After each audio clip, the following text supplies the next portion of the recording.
ଭାରତର ଐତିହ୍ୟ ଗୌରବର ଗାରିମା ସୈନିକ ସ୍କୁଲ ତତ୍କାଳୀନ ମୁଖ୍ୟମନ୍ତ୍ରୀ ଶ୍ରୀଯୁକ୍ତ ବିଜୁ ପଟ୍ଟନାୟକଙ୍କର ଗୋଟେ ବଳିଷ୍ଠ ଅବଦାନ ଥିଲା। 1982ରେ ସେ ତାଙ୍କର ପ୍ରଚେଷ୍ଟାରେ ଏଠି ସ୍ଥାପିତ କରିଥିଲେ। ସେ ସ୍କୁଲକୁ ଭାବୁଥିଲେ ଏଇଟା ହେଉଛି ମୋ ସ୍କୁଲ, ଏ ପିଲାମାନେ ହେଉଛନ୍ତି ମୋର ପିଲା।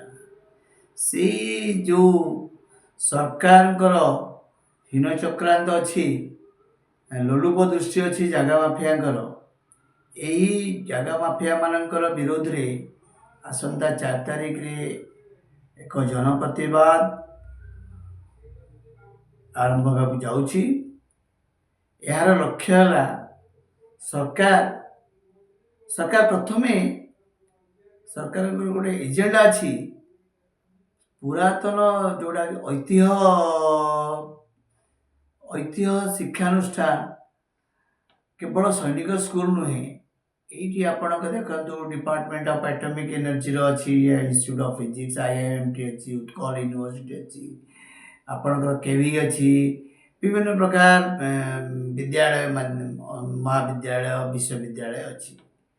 ତେଣୁ ଏଇ ଯେଉଁ ଜିନିଷ ଏମାନେ କରୁଛନ୍ତି, ଆପଣ ଆଉଟସ୍କ୍ରିପ୍ଟ କି ନେବା ପାଇଁ ଯେଉଁ ଚକ୍ରାନ୍ତ କରୁଛନ୍ତି, ଆଗାମୀ ଦିନରେ ଓଡ଼ିଶାର ଜନସାଧାରଣ ଏହାର ବିରୁଦ୍ଧରେ ଆଗକୁ ଆସିବେ।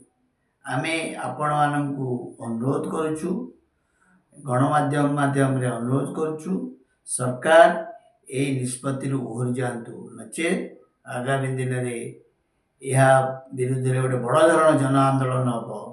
ଜୟ ଜଗନ୍ନାଥ, ବନ୍ଦେ ଉତ୍କଳ ଜନନୀ।